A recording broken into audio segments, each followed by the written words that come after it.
Good afternoon. Welcome to the Friday edition of the Marketplace. Coming up in this bulletin, the Bank of Ghana suspends Forex trading license of the United Bank of Africa, Ghana, and several institutions in the remittance business as the regulator moves to strictly enforce its Forex regulations. Also coming up, mining firms expected to cite a fraction of their profits for local development as part of revised regulations for the sector. Yes. As a Tando mining company, you've been given a lease at cantonments, this by. By the time you finish, you put up a hospital of this value, put up a school of this value, put up that of this value. It's measurable. Also in this bulletin, visiting president, the CEO of MTN Group, Ralph Mupita, pushes for more investment in cybersecurity to help fight rising mobile money fraud. And everybody, the banks themselves and other mobile money operators, we're going to have to be more vigilant about cyber resilience and invest more in tools around threat detection. My name is Winston Taki. Stay tuned. We have more right after this.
This is the marketplace, and already you saw what is happening to the Cedi against major global currencies. And certainly in today's bulletin, we'll be highlighting on some development as well. Now to our first business story. The Bank of Ghana has suspended the Forex trading license of United Bank for Africa for a month effective September 18, 2025. It also taken similar action against 8 other institutions in the remittance businesses. My colleague George Wiafe joins us with more details here in studio. George, it's good to see you. Thank God it's Friday. Life and grace. Amazing. Now, we've seen the release from the central bank about the UBA. Which other remittance operators have been hit by the same directive? So just a little bit of a background. Basically, yes. If you go through the Bank of Ghana regulations and the Banking Act when it comes to the guidelines on inward remittances, there are several tools available to try and whip players into line when it comes to living by the laws when it comes to remittance business as well. And so yesterday, the Bank of Ghana actually used one of those tools or more of laws that they have to try and take an action on a financial institution that they deemed it or argued that they have fallen foul of the law when it comes to those inward remittances. And that was United Bank for Africa, Ghana. Now, what they've actually done is to suspend them from engaging in Forex trading activities. And this is just their license when it comes to Forex. Every banking activity that you undertake, you need to get an approval from the Bank of Ghana. And when it comes to the Forex business, you need an approval from Bank of Ghana. It can be taken from you, but now Bank of Ghana is saying that from September 18, that means if it's 1 month, it will be October 18th, sorry. Yes. It means that after that period, then you can get back. And that's what the Bank of Ghana is doing. So let's look at what they are saying here, a little bit of a picture here to let you appreciate it. That's United Bank for Africa, and of course, their Forex trading license. And it's going to start from September 18, 2025. So a month from that should be October 18th, if my math is right or calculation. That means that after that period, they can get back into this business.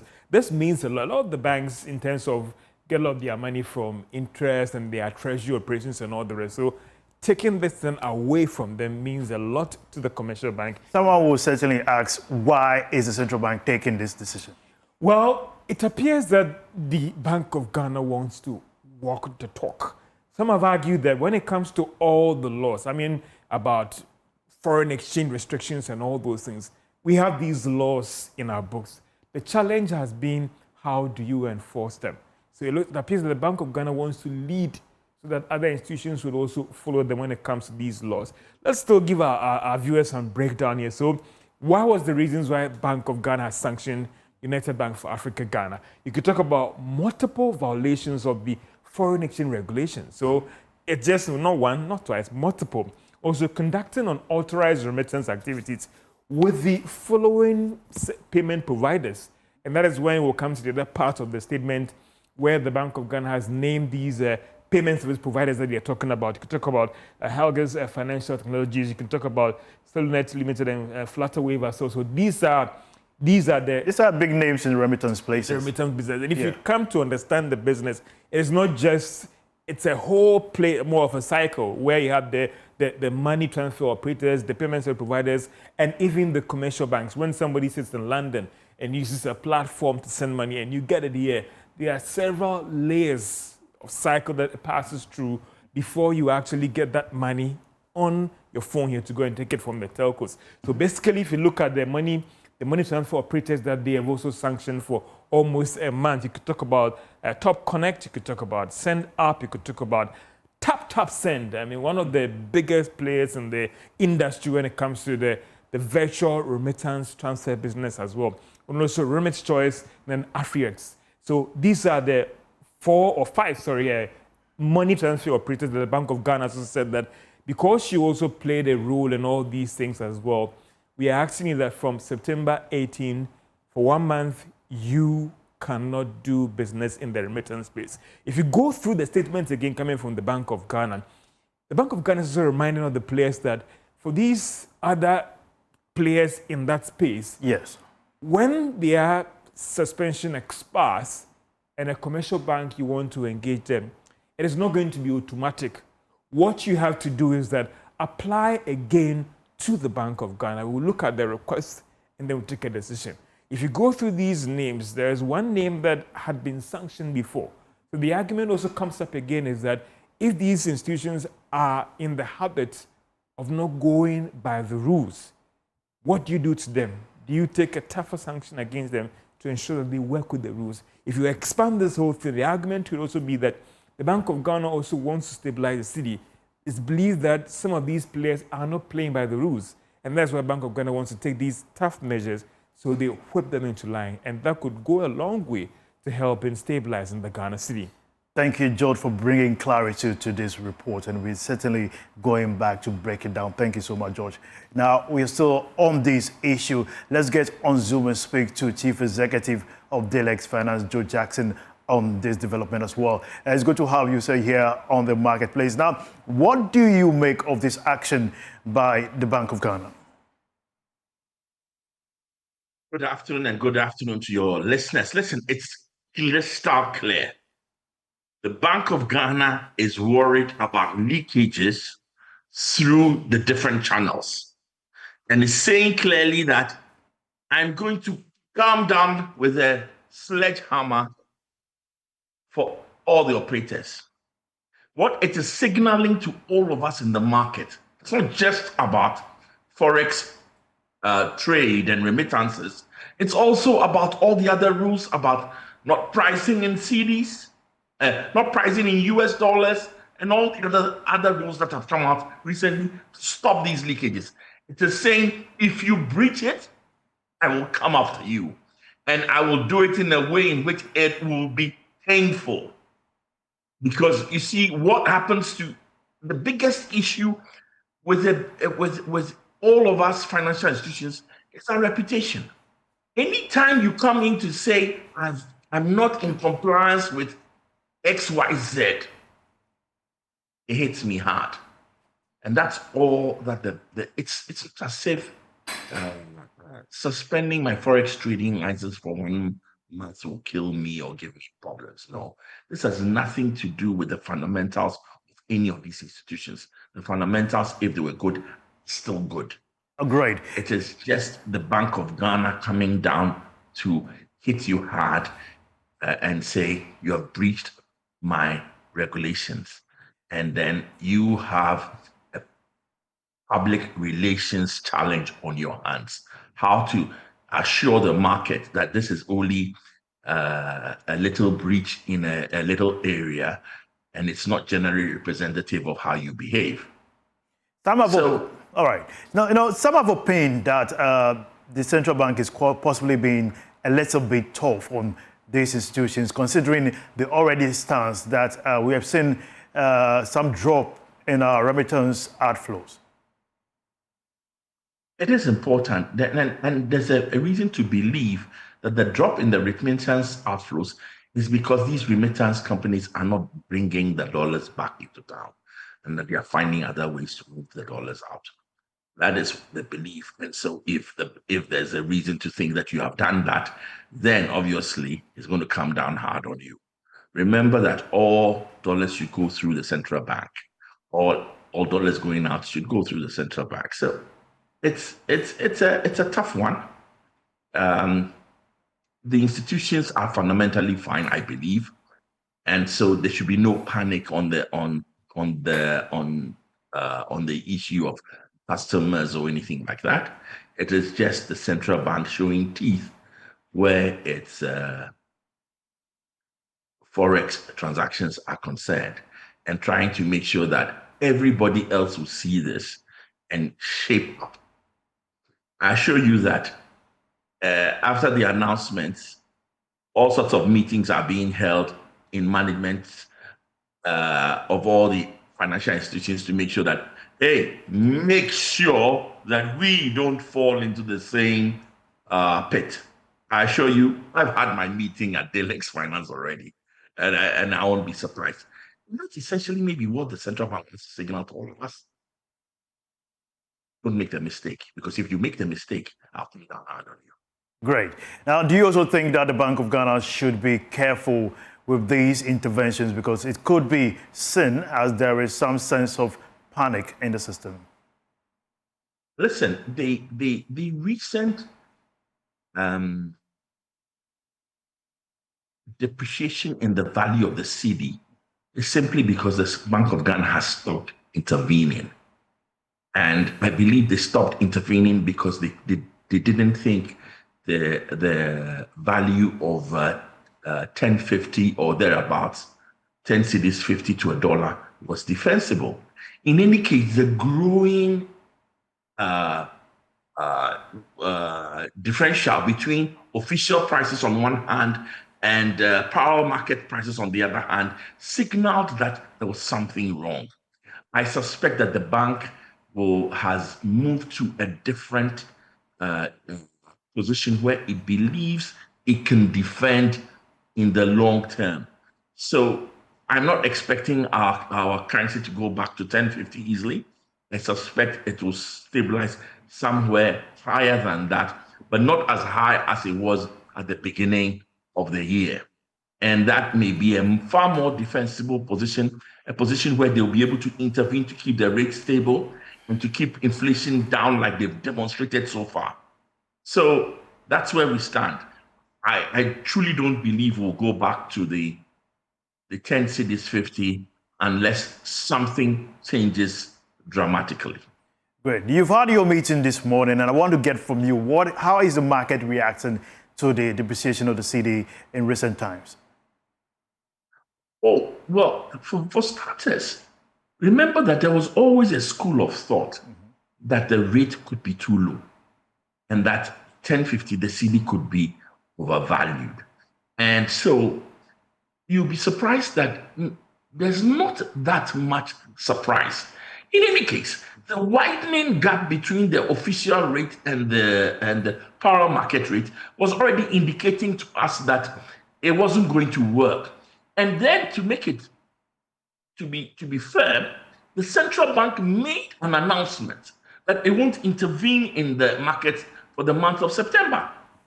Well, I was telling you in technical terms that the rate was going to increase. So anybody who sits and says, I'm surprised the rates have increased, is not being fair. The central bank signaled, not just signaled, announced that I'm not going to intervene. If the central bank does not intervene, the rates go up. So this is not a surprise. The markets have already factored it in, and we will get back to life as normal. Sincerely, we appreciate your time here on the marketplace. Joe Jackson is the CEO of Deluxe Finance, speaking to us on key issues development from the Bank of Ghana, as well as the Cedi, which has depreciated by about 13% on the local market. Now, moving on to other stories, mining firms in the country will soon be required to cede a fraction of their profits, specifically for development in their host communities. This is part of the revised Mining Act that could soon be tabled before Parliament for consideration. Isaac Tando is Chief Executive of the Minerals Communications and has been speaking to PM Express Business Edition. I think as a country we've grown, we've developed. Before I went to School of Mines, I only knew one female mining engineer, the first female mining engineer, Victoria Bleponi. In the industry. Today, there are thousands of mining engineers, female mining engineers. There are a lot more being trained. So in terms of resource capacity, travel around the mines in Ghana, almost everywhere is being managed by Ghanaians. So in terms of human capacity or resource capacity, it's not a problem. Now, number two, if you look at some of these mining companies, they do what they call corporate social responsibility. They look at what they are doing and they said, okay, let me build one school for this and let me build ABCD. Some companies are doing very well, but we want to make it a law, like it is in Chile, like it is in Peru, like it is in South Africa. That before you sign your we sign your lease, there is what we call Community Development Agreement. That is measurable. That is placed as part of your lease. So, for instance, if we are taking a certain percentage for this Community Development Agreement, it's not equal to voluntary, what you voluntarily want to do. It will be legislated or... Legislated. And that is what is happening in Peru. That is what is happening in Chile. Percentage of profits or percentage of profit should go to so assuming if we had 1%, call it, for community development agreement with Newmont, and we stated all the projects that we want to do, you understand, then we are talking about 1.8 billion, 1% for this development. Let's pick all the developments that they've done and compare it with that percentage.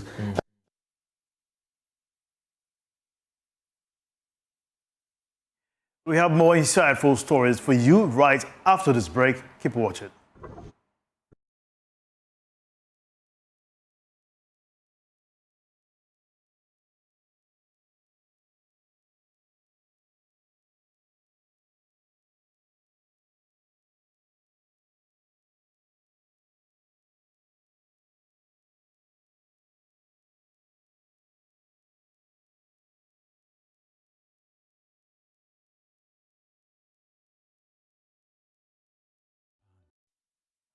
Welcome back to the marketplace. Now to more business story. The group president and CEO of MTN Group, Ralph Mupita, is calling on financial institutions to invest more in cyber resilience to fight rising mobile money fraud. He also clarified that while MTN is driving financial inclusion through mobile money, it has no immediate plans to become a full-scale bank.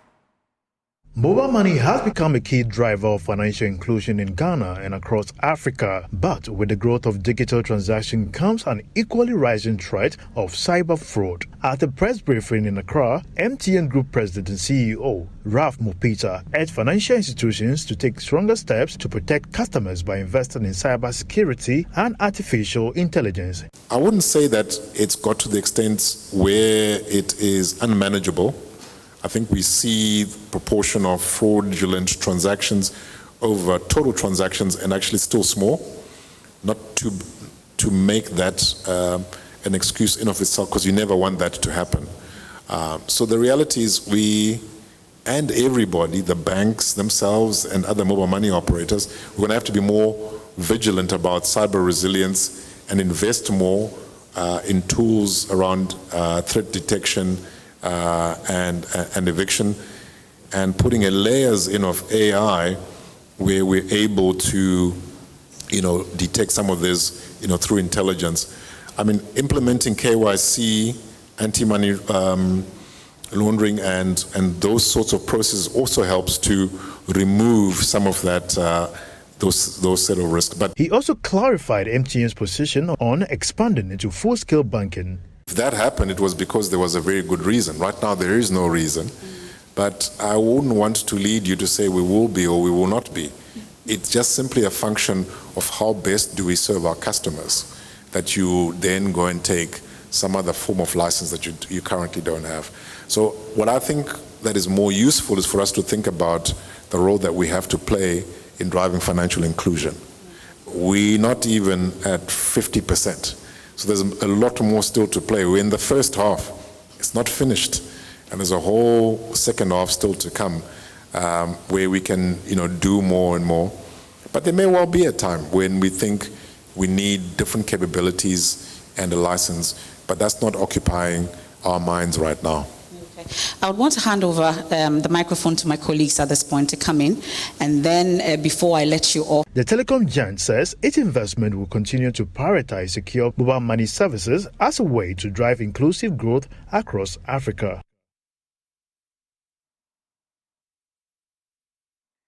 Meanwhile, MTN Group President and CEO Ralph Mupito announced that plans are underway to roll out 5G spectrum in Ghana, highlighting ongoing discussions with the regulator. Very encouraging discussions with Minister George, really around the ultimate availability of 5G spectrum. Across all our major markets in MTN, we now have 5G spectrum in the major markets. The only major market that we don't have it is in Ghana. And we've done a lot to improve on 3G, 4G, but ultimately we have to get to 5G. And as I said, the 700 band, or even 800, 700 and 800, I think in time people are going to be talking about the 600 band, plus the 35, the so-called golden band, 35 is going to be critical for 5G services. So that is a constructive work in progress in our discussions with authorities. So I think it also partly answers your question. We are in constructive discussions about having those bands of spectrum to be able to do 5G. Why is that so important? I spoke earlier about the importance of delivering high quality services to the home. Where I travel, whether in Africa or globally, the big thing is about getting high quality connectivity to the home. Two main approaches. There's one is fiberize, fiber to the home. The other is fixed wireless access.